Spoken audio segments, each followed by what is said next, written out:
নবাব আমলে প্রতিষ্ঠিত নাটোরের আছে সমৃদ্ধ ইতিহাস। দর্শনীয় একাধিক স্থান এই জেলায় সৃষ্টি করেছে পর্যটনের অপার সম্ভাবনা। সংসদীয় 4টি আসন নিয়ে গঠিত এই জেলা সিংড়া উপজেলা নিয়ে জাতীয় সংসদের 60 জেলার 3 নম্বর আসন বইছে ভোটের হাওয়া। এ নিয়ে জানাতে নাটোর থেকে যুক্ত হচ্ছেন সহকর্মী রাকিবুল হাসান। রাকিব, জানাবেন যে নাটোর 3 আসনের ভোটারদের চাওয়া পাওয়া ও প্রার্থীদের প্রতিশ্রুতির বিষয়ে কি তথ্য আছে আপনার কাছে?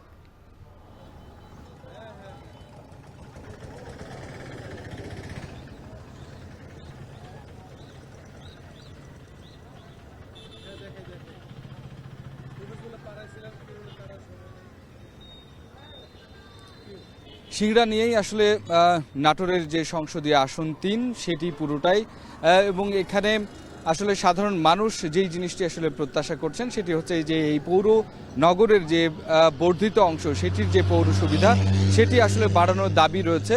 এবং একই সাথে এই ত্রয়োদশ জাতীয় সংসদ নির্বাচনে যারা আসলে এখানে নেতৃত্ব দিবেন তাদের কাছ থেকে সাধারণ মানুষ পৌরবাসী এই পৌর নগরের উন্নয়ন যেমন চায়, এবং একই সাথে সিংড়া কিন্তু একেবারে চলনবিল অধ্যুষিত একটি এলাকা, এবং এখানে কৃষিজ যে সমস্ত পণ্য রয়েছে সেই কৃষিজ পণ্য, বিশেষ করে বীজ, সার, কীটনাশক এই সমস্তের সরবরাহ যথেষ্ট পরিমাণের প্রত্যাশা করছেন এখানকার যারা ভোটার আছেন তারা। এবং এই চলনবিলের যে প্রাকৃতিক ঐতিহ্য সেটি আসলে ধরে রাখার জন্য চলনবিল সংরক্ষণ এবং চলনবিলের যে জীববৈচিত্র্য সেটিকে সংরক্ষণ করার কিন্তু তাগাদা এখানে রয়েছে।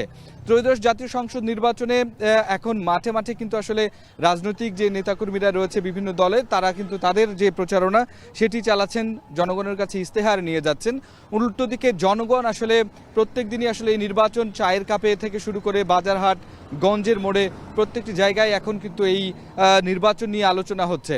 এই অঞ্চলের সবচেয়ে বড় একটি দাবি সেটি হচ্ছে একটি শিশু হাসপাতাল এবং একই সাথে সরকারি একটি হাসপাতাল, কেননা এখানে সাধারণ রোগের জন্য হলেও কিন্তু আসলে নাটোর সদরে যেতে হয়।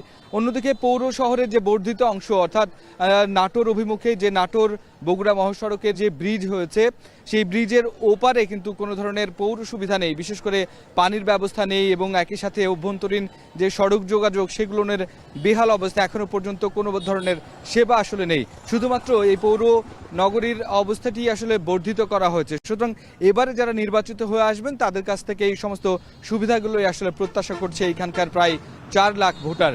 এবং জানিয়ে রাখি আপনাদের যে এখানে যেই বিষয়টি সবচেয়ে বেশি গুরুত্ব পাচ্ছে সেটি হচ্ছে যে একটু সুষ্ঠু সুন্দরভাবে আসলে নির্বাচন, এবং এই নির্বাচনের মধ্যে আসলে হাড্ডাহাড্ডি লড়াই হোক কিন্তু শান্তিপূর্ণভাবে নির্বাচিত অনুষ্ঠিত হোক। এখানে ভোটাররা বলছেন যে বিএনপি এবং জামাতের মধ্যে আসলে হাড্ডাহাড্ডি লড়াই হবে।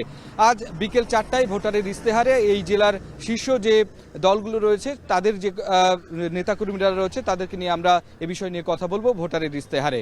সেটি দেখার আমন্ত্রণ রইল। এই ছিল নাটোরের সিংড়া থেকে আমার কাছে সর্বশেষ। Amrapali fruit syrup, real magic in every drop.